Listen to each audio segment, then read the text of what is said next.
Hey, what's going on, guys? It's Stevie G coming at you with another episode of the Seamless Garage Podcast. In this episode, we're going to talk about a new way to buy cars, a new experience, something that we probably thought never was going to happen, but I think it's going to be the future of buying a car and the car buying experience. So stay with us. We're going to go through this, see if you can guess what I'm about to talk about.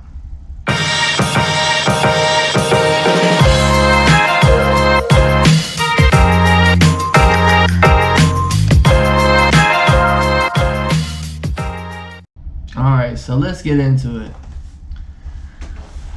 So, some new news that just came out. Ford has decided, which I don't know if it's news per se, because I think that everybody's been seeing this. And this is a way that they have been going for a while as far as dealers go. If you're not in the dealer industry and you just drive cars or whatever, you may not know this, but Ford has pretty much officially announced it, that they've decided they're going to go with a build-to-order model, okay? And so basically it's like, let me see if I can come up with a good example, but basically they're going to have apps and obviously a website where you're going to pick your options. You're going to pick the model, and then you're going to have your options, your color, everything. So it can be exactly how you want. I don't know if you've ever bought a new car before, but you go to the dealer and the car is perfect except it's not the color you want, or the car is the color you want and it's missing the option. And I know here in America how it works is we'll just go ahead and get it most of the time. I mean, I know there's some people out there that'll wait or they'll go to another dealer and stuff to get exactly what they want, and that's cool and all. But a lot of people aren't shooken up by it being the wrong color. You know what I mean? They might have 2 or 3 colors in mind because they're going to get a car today. Like, that's how people look at it here in America. So anyway, but this could change everything, being built to order. What's cool about it is that it's a pivot. It's a pivot to fix a few issues that have been going on in the automotive industry for the last 12 to 24 months. You know what I mean? So I think it's smart. You're seeing, I can't think of the brands right now, but there's other used car apps and companies that have been doing this online now already, where you just buy the car online, they find it for you, and then bring it to you. But it's the first time I've seen new cars that way, where it's like going to be their whole model. Like, that's going to be exactly how they base everything around, okay? What I mean by that is it's going to totally change everything. Like I said, I think it's the future of the car buying experience, and we'll get into that right now. But it makes sense compared to, like, look at it from a dealership standpoint. They have to decide what the consumer wants, what people are going to want to buy, right? And so they have to make a decision, best guess. Okay, people like red, so we're going to order a lot of red cars. Or they like SUVs, so let's order majority SUVs. Or really, I mean, I have no idea because I'm not on that end of buying cars in the dealer. I've got some friends who are, and I probably could have asked them. Maybe I can get them on the podcast and we can discuss that kind of stuff, because that's a different aspect of the dealership. But anyway, I would imagine from what I see is that they're going to have a couple of colors of each trim level. That would be my best guess. But anyway, you have to guess at it, and some of those nobody is looking at. They're not interested in that car, and so it ends up sitting on the lot for a while. Whereas you would never have that happen if you have it built to order, unless the people just fell off on their order. You know what I mean? Like, something happened and they end up not picking up the car. I see that happening. I don't see it happening often, but I see it happening, obviously. Anything can happen. But just think about it. You're not going to have a lot full of, from a dealership standpoint, you won't have a lot full of cars that may or may not sell.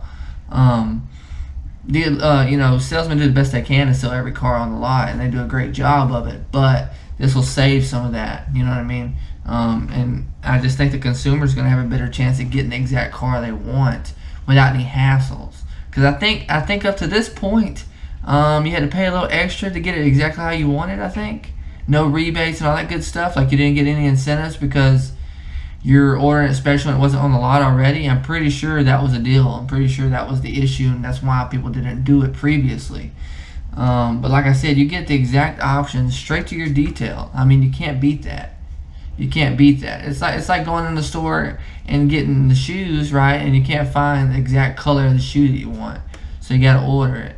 So the same thing with this, which is really cool. You know what I mean? It's also like building a house, right? Like people who want to build a house, they wait.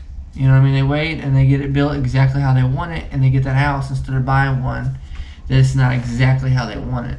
Obviously, the real estate market's huge, but we're not going to get into that. Anyway, the reason I think they pivoted, and one of the reasons I know for sure, but the reason I think they pivoted is it helps with the chip shortage.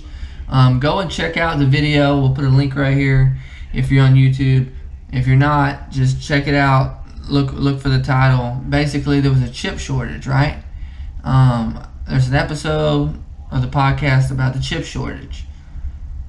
This is going to help with that because, and let me explain. The reason why it helps is because they have a lot of cars that are sitting right now with chips in them, right? That are sitting on the lot and nobody's buying them because it's not the exact car they want. Whereas basically they wouldn't be putting the chips in cars that are just sitting on the lot. They would put the chips in the cars that are for sure already sold. Do you see what I'm saying? Like the car is already sold, so we'll just go ahead and put the chip in there instead of wasting on a car. Basically, like they built. Let's say you ordered a car.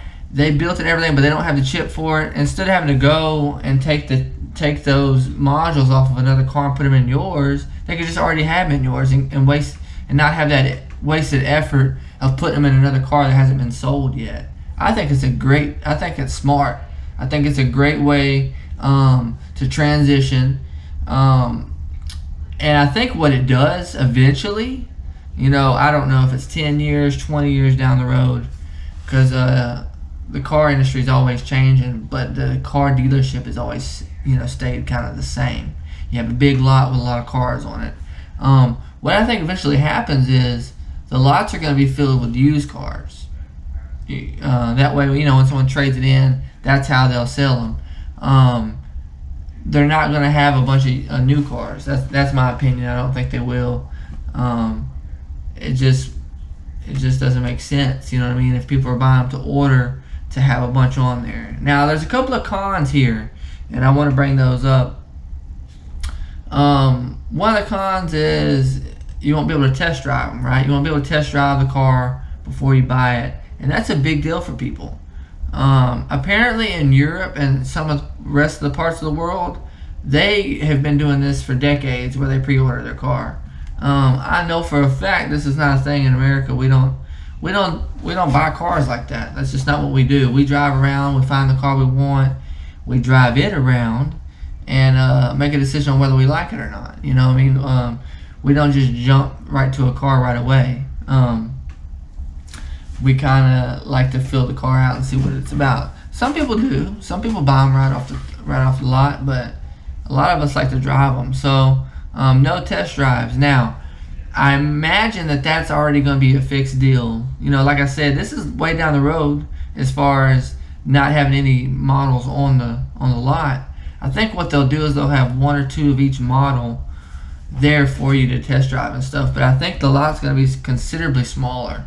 I don't think they're going to have a whole lot available for you right there on the spot. And like I said, this is just a speculation. This is just my opinion. This is not what Ford has said at all. They're just simply saying they're going to have build-to-order models, and they're going to try to slim up their lot. Which I don't know if you've driven by any Ford dealerships recently, but they're already slimming them up. So, and a lot of it probably has to do with the chip shortage, of course. But that's just one of those things. Another con that to me, I don't think it's a big deal. Now, the way America buys their car, they like to buy it right now, today, pull off the lot with it. The way a usual car sales transaction works is you get that car that day usually, as long as the bank is still open. So I see it kind of being a big deal here. It shouldn't be, but I see it being a big deal because that's the nature of how we buy and sell cars here in America. You're going to have to wait for your car to be built and delivered to you. The cool thing is they're going to deliver it to your house or wherever you are at the time. You're not going to have to come to the lot and get it. However, you're going to have to wait. How long is that going to be? Who knows? I'm sure it's going to depend on the market, the demand for that particular model, color, what have you. All that's going to play a factor in it. So that I cannot tell you, but I know for sure you're going to have to wait on it. You know what I'm saying? So that's the whole point of built to order, is they're not going to make it until you order it. So another con is that if they get your order wrong, then you're going to have to wait again. You know, if it comes in and you check it out and you go, hey, that's not the option I said, they're going to have to take it back and you're going to have to wait again.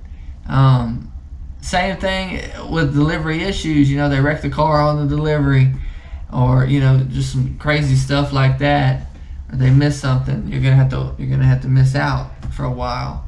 So there's a few cons there, but nothing that's gonna stop this from happening, in my opinion. I think they got it figured out. I think we're gonna transition pretty easily. Like I said, I think the biggest hurdle is going to be Americans getting used to this buying style and getting used to America as a whole. Like, we have trust issues with cars as it is. I feel like customers as a whole have trust issues with the car industry and with you know, even the service part of it. Like, you know, there's a bad name for mechanics and stuff too, even though this isn't about mechanics. They have trust issues with cars. They don't want to get got. They don't want to get screwed over. They feel like if they buy a car without test driving and stuff, that they could make a terrible decision, and they don't want to do that. So, you know, if you think about it, a car for most people, you know, the general public, a car is the second largest purchase that they'll ever make in their life. You know, usually the home being the number one. So they're very particular about it. They want to make sure they're making the right decision. So that's the only hurdle I see, is that, you know, Americans having an issue with ordering it and maybe never driving the vehicle at first. You know what I mean? Then they get it and they don't like it. They hate it. They hate the dang thing. So that's just an issue that I see. But I think it'll get better over time, just like everything else. Just like people switching over to touchscreen phones. They didn't want to do it at first. Said, heck no, we ain't getting rid of our Blackberries. And now everybody's got touchscreen phones. So I just think it's another one of those things. But yeah, that's, you know, the chip shortage is the reason why they pivoted. And then also, I just think it's getting, the lots are getting ridiculous. You know what I mean? Just so many cars on them, and just, to me, this seems way more efficient. To me, I'm like, man, I didn't think of it, but now that I've read about it and, you know, kind of chewed on the idea for a little bit, I'm like, man, we should have did this a long time ago. But I'm thinking that, you know, with the pandemic that happened, and with you know, the chip shortage and all that good stuff, it made people start thinking outside the box. And that's where they came up with this. And I think it's a great idea. I think that we're just now getting to where the general public is okay purchasing things online. I still have several friends and family that have never purchased anything online. They're afraid to put their card info online. So you still have those people. But for the most part, the people who are savvy and people who are up to date and understand how things work, I don't think they're going to have an issue. And I think the ones that are really going to not have an issue with this are the ones that already have a bank in mind. They don't let the dealership use a bank for them. They have their own bank where they already know how much money they're going to spend.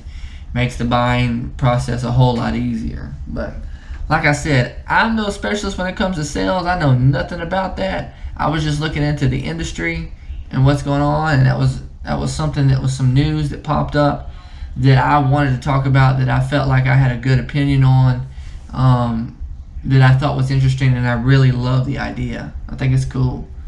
I think it's pretty cool. I think they'll have to change up. I think they're going to have to change up their advertising a little bit, because the only way people are going to see new models is once somebody's bought one and is driving it around town, instead of having them a lot. Because that's another thing that people do, right, is they'll buy a new model because it's brand new, they've never seen that before, and they think they like how it looks, or they really do like how it looks. But the only way they know that is because they drove through the lot, or drove by the dealership and saw it sitting out there. So that's the other thing, is that it draws it in. So that's another thing. You know what? I'm gonna make another prediction. I think they're gonna do they're gonna keep a couple of models on hand that are really cool, really eye catching, like a really nice color. Maybe like the premium models, whatever. That's gonna draw your attention. But otherwise, the advertisement's gonna have to be different. There's gonna have to be a whole lot more of internet advertising, that kind of stuff. But anyway, I will get off of that, and that's about all I got for that topic. But tell me, what do you guys think? What do you think about this change? Do you think this is going to happen? Do you think it's going to stick around, or is it just a fad? Have you heard about this before? Tell me your reservations. Tell me what you think about it. Tell me if you like it. Yeah, comment below on this channel, and like I said on the podcast, just hit me up. Tell me what you think. This has been your boy Stevie G, and we'll see you on the next episode. I'm out.